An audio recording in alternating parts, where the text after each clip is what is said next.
Hi everyone, my name is Precious Ogaime Atuwatse111. We are live at the palace of the Olu of Warri, a revered monarch. It's one king, one people, one language, a definition of the Itsekiri people, a unique tribe with a vast rich cultural heritage that dates back to more than 500 years. A minority group found in Delta State in the southern region of Nigeria, yet a lifeline of the country Nigeria in terms of her rich natural resources, the oil. From 1480 AD, when she had her first king, a crown prince from the ancient Benin Kingdom, the transitioning of one king to the great beyond has birthed another, initially referred to as the Omoba. The Olu designates, or the incoming king, who then proceeds into isolation for a period of 3 months at a place referred to as Idaniken. This is in preparation for the onerous task ahead. Expectations, though high, are oftentimes positive, as the people look forward to a glorious reign that will largely impact their lives, whilst also preserving her age-long tradition. But the big question is, who else is in a better position to give answers to the yearnings of the people, if not the one chosen by the people and the ancestors? I recently had a chat with Omoba Atuwatse111 to find out more about his plans and how he intends to meet the expectations of his people. It was quite a beautiful conversation, I must say, but this is how it went down. Your Majesty, on behalf of the Itsekiri people, I'd like to especially thank you, first of all, for granting us this opportunity to do this interview. It's an honor, and we really appreciate you for that. Quickly, it was a tough one preceding your emergence as the Omoba. It's obvious that people have immense faith in your reign, expectations are high, but can you please share with us, what is the first area you will be looking at once you become the king? One thing that is very glaring and staring us in the face is high unemployment of our youth, and it's not unique to the Itsekiri nationality, it's a nationwide problem. And it's something one has to be very thoughtful of, because creating a local economy is not easy, especially when you are not empowered by or supported by the government. And there are certain, and to go away from the government to make your area attractive, you need to attract private investment. And we have suffered in terms of an environment and atmosphere that would ordinarily be attractive to private investors. You don't want to dwell on the past, but the Warri crisis did not do well for our reputation. We inadvertently chased them away by our collective actions. And the falling trajectory of the Nigerian economy since then further, the word decimated our economic climate.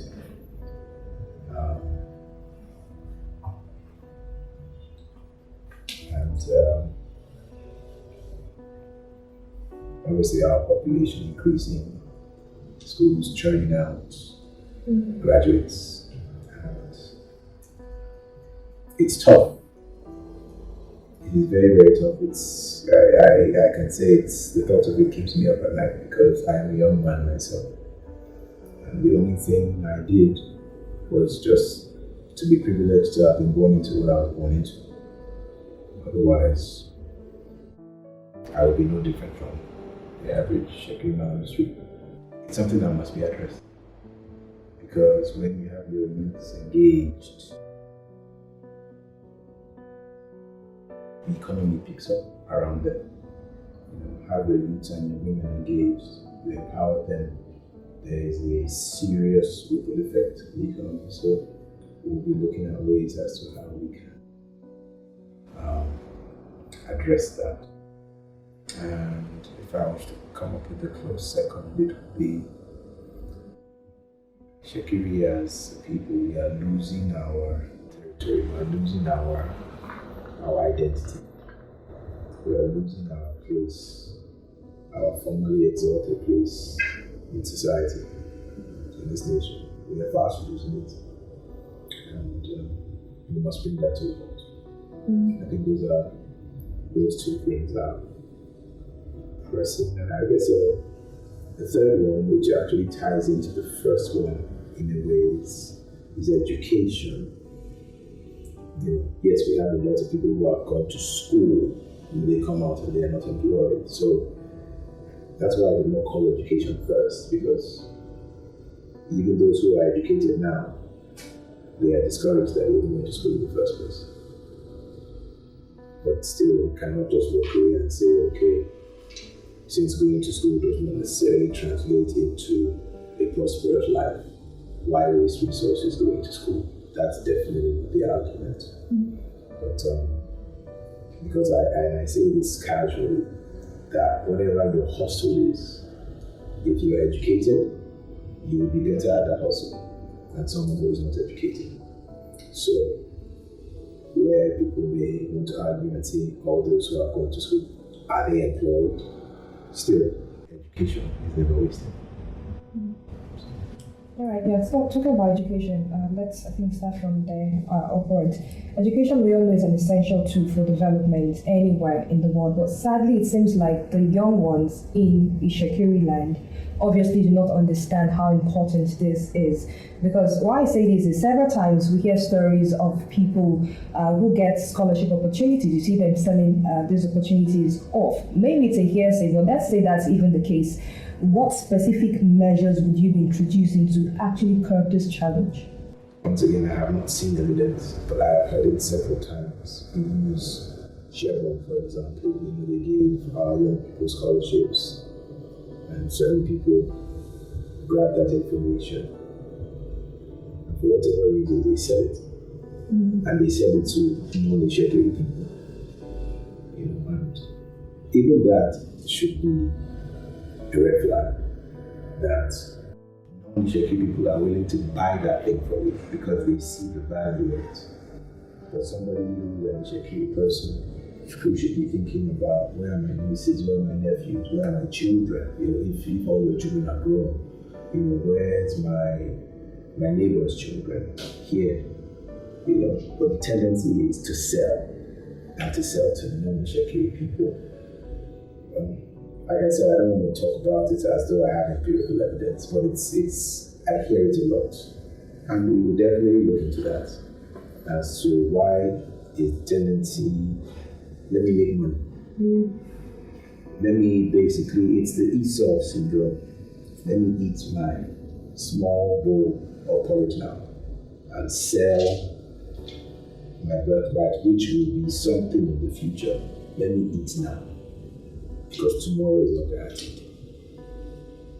And unfortunately, that is the mindset of the day. It's not just in education, it's in everything. Nobody wants to think about, can I suffer, can I discipline myself?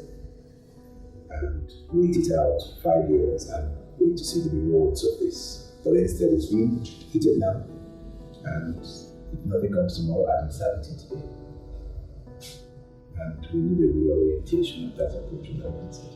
True, reorientation. Now, we're known for marine, we're known for oil and gas, and we have people going offshore, for the sake of pride back in the days. And it seemed like a lot of those youth seem to fall prey because of joblessness. You talked about employment initially when you started. I would love to ask, to complement our potential as a people in the oil industry, even though we know that yes, the oil industry is kind of dwindling as it is right now with global realities. Are there also plans to enhance agribusiness in the kingdom, looking at fishing, for instance, rice farming, poultry, and all of that? Definitely. Our politicians say it a lot, so agriculture. And I'm careful to just jump on it and say agriculture. Yes, agriculture is a very viable alternative. But before we even start talking about agriculture, we have to talk about the attitude of our people. And even as I talk about the attitude of our people, I want to be careful whether I talk about it. Because all of a sudden I am the face of our people. I am their number one ambassador. In fact, I am the brand. So when I go outside, I'm only going to say good things about us. So if we're bringing agriculture, are our young people ready to do the work? Are they ready?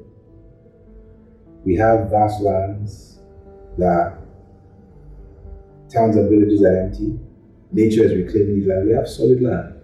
So if we go and we demarcate and we say, fine, we're building a plantation here, we're going to get foreigners to come and invest in this plantation. Are our young people ready to swallow their pride and go and work on those farms? Are they ready? So I understand it's the time of social media and everybody wants to look good and put their best pictures out on Facebook and Instagram. I'm living such a good life. And once the camera is off, they're not living good lives.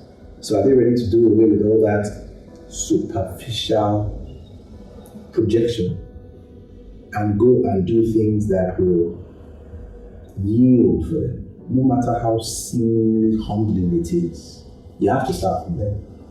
Not everybody can become an entrepreneur in media today. And there are a lot of people desire, they aspire to be, and that's great, but if there is something that you can start with and that will really yield, but it just requires a bit of adjustment and humility, I think that's 50% of our problem solving. So we have to consider our land. We have to consider our rivers. We have fish, we have lobsters, we have crabs, which the Western world is dying for. And so if we're able to persuade people to come and, bring fishing trawlers in, bring somebody from anywhere, South Africa, Europe, or whatever, we're going to put you in set up this big. The youth cannot come in there and be saying, we're going to tax you. You are on that attitude. Welcome them. See how you can. Let them teach you how to fish, literally. Not sitting there thinking that's what you do. It has already failed if you're coming at it like that. You believe you know how to fish. That's great. But these people have demonstrated they have successful commercial fishing. Calm down. Learn from them. But if you're going there thinking, I already know how to do this, you can't tell me how to fish, and I need to fish since. Okay. There's also this issue of deve. I don't know if you've heard of that as well. Major issue in most of our communities. How do you also intend to address that? It's one thing to speak and say this practice should stop. It's easy to sit here. This is a comfortable environment. This is a comfortable chair. To sit here and say, stop that, stop that, stop that. Like hard. And so these young people feel, well, we are not criminals. We are not stealing. We are not committing fraud. This is our community. These oil companies and tank farm owners are making so much money on our land, and they are not helping us, so we must tax them. I get it. I understand. But the tendency is to exploit that, and you discourage people from even coming. So if you feel you must be aggressive in getting things from these communities, as we call it, it can be better arranged. I don't have the answers now. But if you're acting as a gatekeeper, harassing these people, I have heard and I have seen, let me use the example of our Ijaw neighbors, who I'm told are not really aggressive with this, their deve. And that is why their riverine areas are developing. People are coming, building, bringing blocks and all things. They just let them come, let them build up, and then you engage. But before the good even comes, you are doing this, saying you must pay me before it lands. They will go elsewhere. And then we're left with our pride. Pride is not going to put food on the table. It's not. So it's for them to see it like that, as opposed to us just simply saying, stop that, don't do that. It's easy to say that. So you have to literally come down to their level and show them that this thing that they feel they are fighting for, they can be more efficient at it and still be welcoming for people who will bring investment to our land. So once again, that still comes down to the mind. Amazing. All right, Your Majesty, quickly, let's just talk a bit about tradition, and please like you to share with us your thoughts on preserving the originality of the Itsekiri tradition, which seems to be contending with modern times, and also if you can also address the issue of preserving the language, which is almost going into extinction due to several reasons. For some people, both parents are not from Itsekiri. For some people, there's this ethnocentrism kind of feeling, or they feel, why should I speak the language, or make me look like one village, somebody. For some other person, modernization. So I feel English is the in thing to do, so let me just go ahead and just speak English. So all of these reasons and many more, actually acting as a bane to preserving our language. What are you going to do to address this? I say this with all seriousness. Since I was just talking about pride, I will not, even now as I'm answering this, hide behind pride. I know I look, or I'm told that I look every inch a king. And yes, I'm an Itsekiri man, I'm proud. My father was a king, my grandfather was a king. But my one regret in this life, and I've been saying this for the last 7 years, even before my father passed, is that me, the incoming king, I am not perfectly fluent in the language. That is my one regret in this life. It's embarrassing to admit, but I'm not too proud to admit it. And so there is a tendency for me to want to overcompensate for that, amplifying everything else that I can that celebrates our tradition. When I was growing up, I can only speak for my household. And still I say this with heaviness, like many parents in Nigeria wanted the best for their children. And in their mind, that looked like education first. And every opportunity that education provides, chase it, chase it, chase it. It's a good thought. Unfortunately, especially as an ethnic minority, the language tends to suffer. This phenomenon is not Itsekiri. Even Bini people who are larger than us, which I know for a fact, they suffer it too. A lot of ethnic nationalities in the Niger Delta, they suffer it. I dare say, Fulani, I have not met one Fulani person, no matter how elite they are or how common they are. Every Fulani person I have met speaks Fulani. 93% of every Hausa person I have met speaks Hausa. 75% of every Yoruba person I think I've met speaks Yoruba. The rest of it, it's diminishing. What is so special about Fulani that an Itsekiri man cannot match in terms of the Fulani culture and the Itsekiri culture? I cannot answer that. I know we are, as a people, we are proud of who we are. We are proud of our heritage. But our parents' generation, generally, not just Itsekiri, had, especially in southern Nigeria, you remember, Fulani, Hausa, Yoruba. And I think Yorubas quickly realized that they had to even professionalize their language.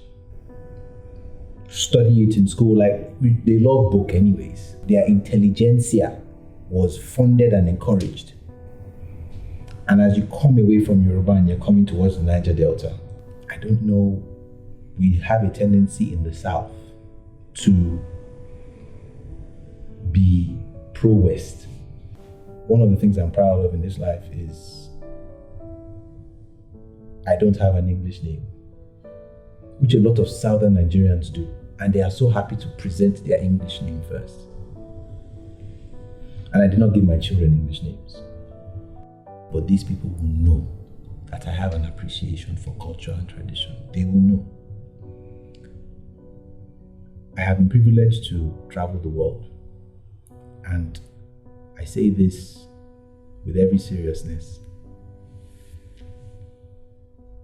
If I could come back again, not even necessarily as a prince, I'll come back as a black man.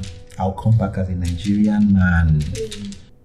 When we show up to the venue, I'm into art, I'm into history. Everybody goes to the Louvre when I am talking to foreigners about where I come from. And they are always in awe. It never fails. They are in awe. So now that I am in the driver's seat, I'm going to have to put my money where my mouth is and amplify the good that we have, which oftentimes we don't even know that we have. I was told during Ogaime Atuwatse111's reign, I think it was his second coronation anniversary, the Sultan of Sokoto came. Was it his second or his third year? And everybody thinks about the Sultan of Sokoto as, oh my goodness, he's the number one traditional ruler in Nigeria. When they see the Sultan, And that was the first time His Eminence was coming to Warri. And he is somebody who has traveled this whole country. Every palace wants to demonstrate to His Eminence that they are beautiful. Benin, Lagos, Ife, Oyo, Igala, everybody always wants to demonstrate to the Sultan that we are beautiful and we are worthy of being recognized. He was in awe with what he saw, our cultural display. I heard what he said, he was in awe. And this is Itsekiri we were just simply doing what we were born to do, not what we have invested money to do, not what we have been rehearsing every day, refining it as an art. It's just what we do. Oh, the Sultan is coming, they probably rehearsed for like 5 days, that's how we go dance, that's how we dance, and he thought it was the most beautiful thing he ever saw. So imagine what he would have said if we had rehearsed for 3 months. I don't know if you've been to Broadway shows or seen a play. They don't just show up for 5 days and the Olu Akembuwa play. They don't just rehearse for 5 days, months. And then you are in awe of what you see. Imagine if we did that for all our dances. Yes, it sounds a bit silly. We did dance since now, we sabi dance. Apply excellence to this thing, not just we know how to do it. And you will find that there is an economy there. You will find that there is wealth there. And that's all they do in Thailand. Rehearsing their royal dance, and everybody comes from the whole world just to see them change the guard in the King of Thailand's. That's what everybody goes to see, guards, soldiers marching to change the guard in Buckingham Palace, because they invested in that and they realize we have something here. People see soldiers all the time. So I thank God for my exposure, and a lot of my ideas that come naturally to me, has to do with our culture and our identity. It may look foreign at first as we try to fine-tune them, as we try to apply them. And I won't be surprised, there may be some resistance, because no, I'm not going to change what we know. Try it. And I hope it will be well received. And from what you just said now, there's confidence that yes, there will be a new dawn even in the creative industry as well of the Itsekiri kingdom. All right, moving on to still talking about culture and tradition as well. We have a rich tourism potential. It's untapped, but ready to be, and we have over 400 years of rich cultural history, great opportunity, that you will be having in the next 2 months, if I'm not mistaken, to be the 21st Olu of Warri. What plan do you have to create like a center of learning to showcase the rich cultural heritage of the Itsekiri people, something like a mini museum that people can come from time to time to learn about the Itsekiri culture and heritage and everything that concerns us as a people? I actually do have a plan. I'm not sure if I'll be able to share the details, but I actually started working on a palace museum with my father. And then when he passed, everything just took a different direction, so we just left it. So picking that up, we have already started picking it up. So that is going to be something that you will see we hit the ground running.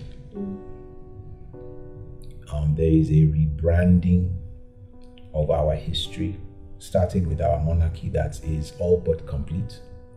And it will be unveiled on the coronation day. Something that I believe is unprecedented in Nigeria. There are designs to have a royal academy, which will not only be a source of learning and innovation, but I also expect it to be a source of serious employment, at least for those who are open to such a profession, such a career, such a job. It's going to be very messy at the beginning. And the only thing I can compare it to is Emperor Constantine, where he called everybody together and said, look, we need to have one official account, one Bible, as it were. Because before he called them in Nicaea, everybody had their own story. Everybody had their own version. And he called them together. It was messy. They were at it for a couple of years. A lot of people were shouting, arguing. People were killed. In our case, nobody would die. But it's almost like we're going to come up with an Itsekiri Bible. And that debate is going to include old people. It's going to include women. Women are going to have a voice.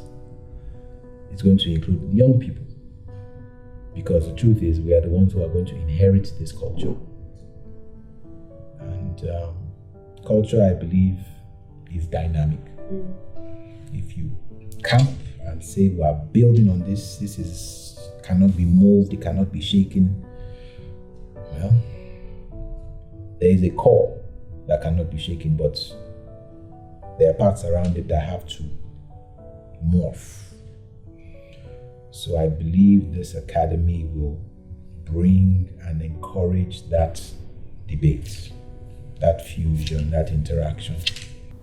Hopefully it also sparks off a sense of renaissance in our people, which I believe is needed, which I believe is due, it's ripe.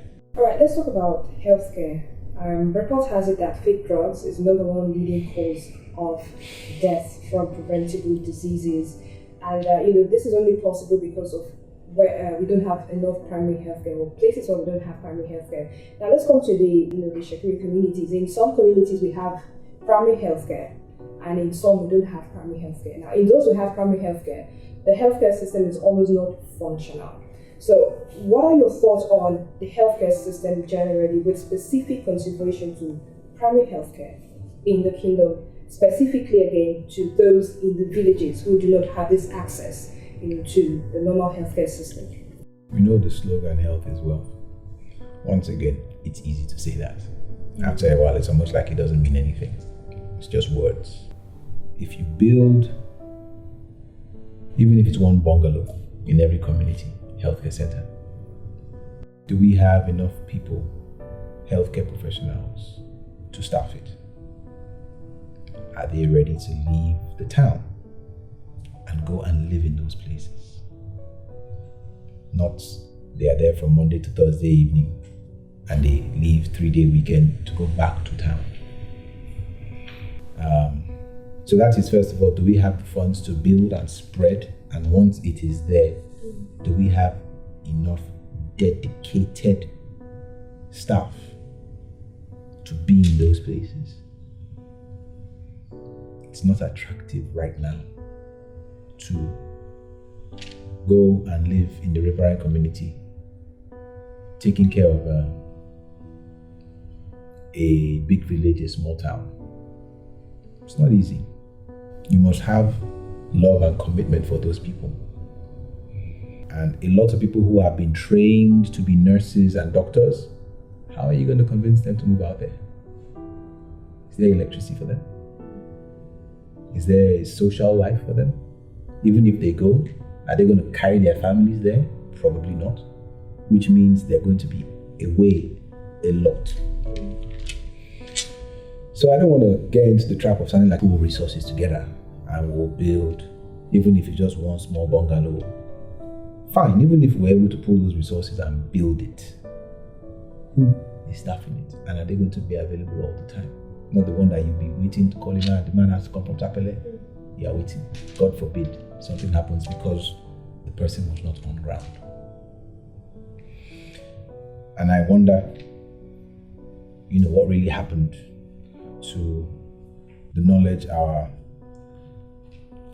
grandparents had as to the traditional ways of healing and healthcare. Yes, it wasn't great, but it's almost like that has even died. And the Western medicine people so crave, the infrastructure is not available, so it's almost like the people are just there in limbo. They can't turn to traditional medicine, and Western medicine, unfortunately, is evasive. So in answering that, I know I have not exactly given an answer. Healthcare, especially in the riverine areas, like education, building of schools, and even getting people to relocate back there just to live. We have to, I think it comes down to good leadership, organize ourselves, clear the land, and encourage people that it is safe to go back and live there. But for a lot of people to go back and live there, especially young people, there has to be some semblance of electricity, water. So if there isn't, first of all, potable water in the community, some people can thug it out and do without electricity. So if there's no water, there's no electricity, forget access road. I believe if there's electricity and there's water, that can attract people. The road will come. Some say it's the reverse. Build the road first. You now encourage people to come, because that's actually a Chinese proverb. And in some ways I actually agree with that. Because when there's a road and people can move, so if you are farming, you can bring your stuff to the road. If you are trying to get somewhere that there's access, a lot of things will come on that road. So in our case, if it is to dredge our canals and make it motorable, navigable, as opposed to building a literal road, transportation, I suppose, is the thing. If you create a highway, more than likely poverty will end. I think that's what the Chinese are trying to say. So before we even talk of healthcare, if we want to talk about healthcare, what is bringing the healthcare? So you have to lay foundations first before. That's how I see it. Amazing. All right, let's talk about something that is really, really of concern now. There's this presumption about the Itsekiri identity, and that has translated into marginalization of fellow Itsekiri within, the ethnic group, specifically against those who do not have both parents as Itsekiri. So there's this conflict of identity about who is more Itsekiri, than the other person. It's also saying that those who are not fluent in the language, I know you already talked about that earlier, versus those who are fluent in the language, that this has further polarized us than unite us. Your Majesty, I would like to ask, please, how do you intend to draw attention to this challenge in a way that fosters inclusion and also possibly drive this message of oneness of which we have always before now flourished under? Once again, this is in-house. At least for now, before it goes viral. I am also a very famous victim of this. Every Itsekiri person knows my mother is a Yoruba lady. Okay. So at the high political level, all what you are saying is still grassroots level. I have suffered this. Both parents are not Itsekiri. It is mistakenly assumed that you have both parents Itsekiri number one, automatically you speak the language. I actually know a few people who both parents are Itsekiri, grew up in this town, and they don't speak Itsekiri. What's going on there? I think it's also the same thing of they want better life for their children, so invest in their education and all that and all that. Even in our history, we have prominent Itsekiri people in our history who didn't have both parents Itsekiri. And they have done and contributed immensely to our pride, to our glory, to our identity, than even those who had Itsekiri parents, both of them. It does not automatically follow that you have both Itsekiri parents, that you are more Itsekiri, or that you care more for Itsekiri, or that you even identify with Itsekiri pains and Itsekiri problems more than those who only have one Itsekiri parent. It's not automatic. It's actually also similar to the way some people think that because they have suffered and they know what suffering is, when we get there, you encourage everybody. Have we not all suffered? You know me, I know you, I know your pains and all that. We grew up together.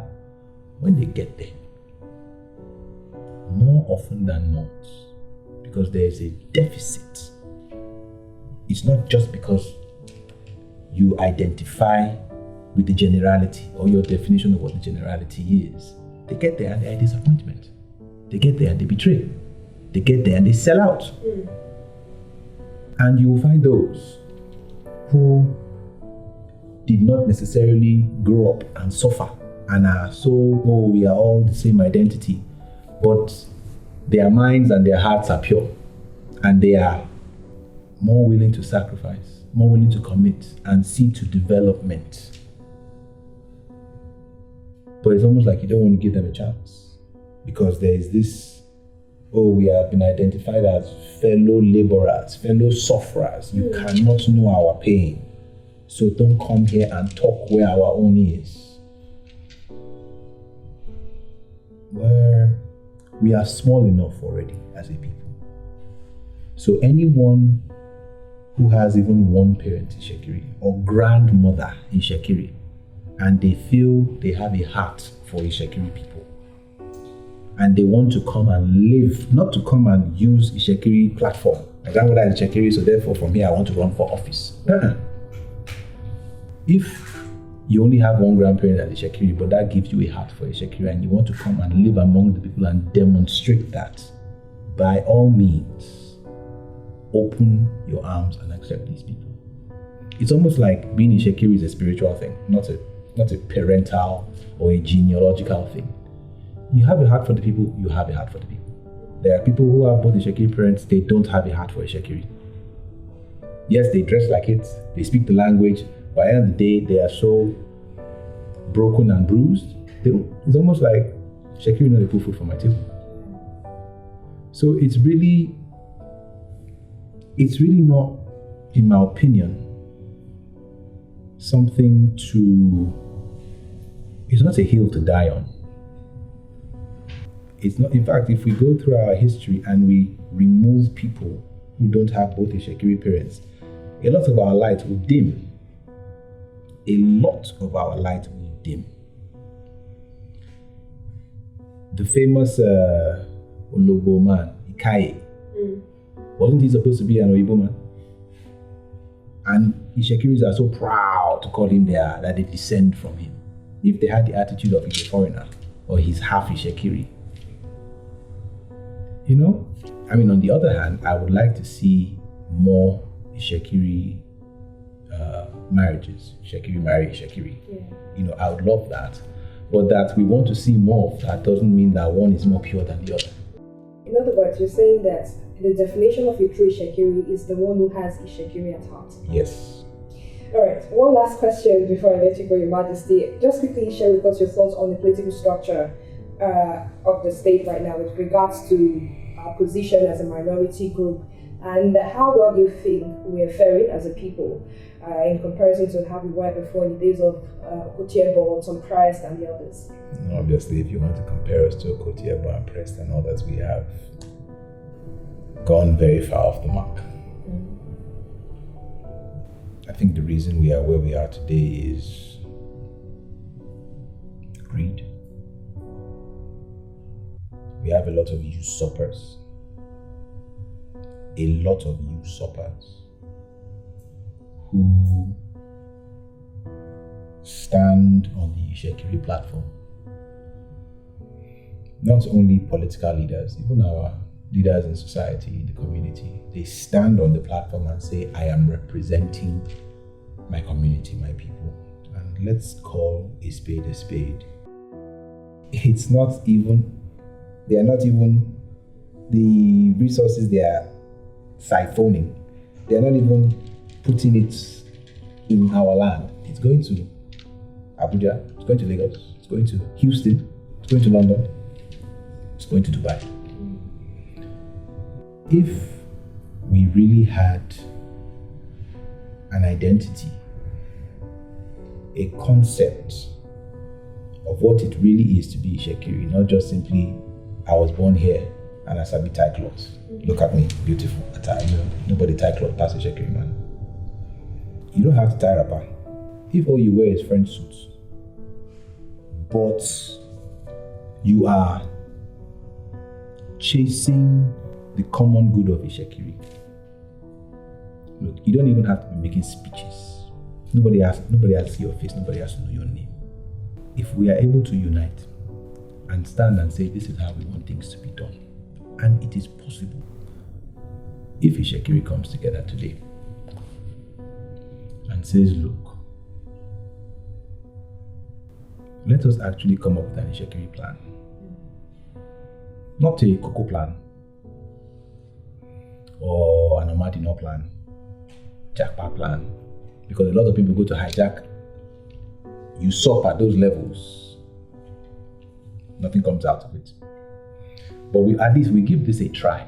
They say, okay, let's come together for the next 10 years. Let us have an experiment. Itsekiri people, let's experiment something. Starting on the 1st of January 2022. And it will end on the 31st of December 2031. Yes, let us sign paper that we are going to draw a 10-year plan for Itsekiri that we will start implementing immediately. So everywhere where we can draw funds for Itsekiri, the famously controversial IRDC, yeah? And we say, look, everybody, calm down, let's draw funds from here. And we're bringing it to a table that everybody is seeing. And this is how we want to do things for Itsekiri. We want to dredge these canals. We want to designate this place that is solid land and clear it and do oil palm plantation here and there. And come up with ways as to how it puts money into an Itsekiri purse, an Itsekiri sovereign wealth fund or something like that. For 10 years, you will be amazed. Because guess what? When even banks, there are people in this country who have money and they want to invest in something serious. When they see, wait, what are these people? They see a small unit acting with purpose. They will come and say, I want to invest in this. I'm not going to be waiting on Desopadec, NDDC, Federal Government, Ministry of Transport to come and do what? Everybody's always waiting for government. Even them in Abuja, them too, they are waiting for money to chop before it's going to get to you. So all that waiting on government, if it comes, it comes. Great. But we need to come together and decide, let us use our own. And let's stop being political. Stop, oh, I know the governor, he will put me in this place. I know the chairman, he will put me in this place. You have gone against the grain of what we are trying to build. But everybody wants to be their own, build their own chiefdom and fiefdom and dukedom inside this kingdom. And what does that mean? As small as we are, we're going to be 1,000 pieces. And then we'll be crying. And we love to sing one language, one king, one people. How is that working for us? Are we one in heart? You know the answer to that question. Indeed, his people can confidently say they are in safe hands. From the production crew of Carex Media and Socialite Magazine, I am Precious Ogaime Atuwatse. Thank you for watching.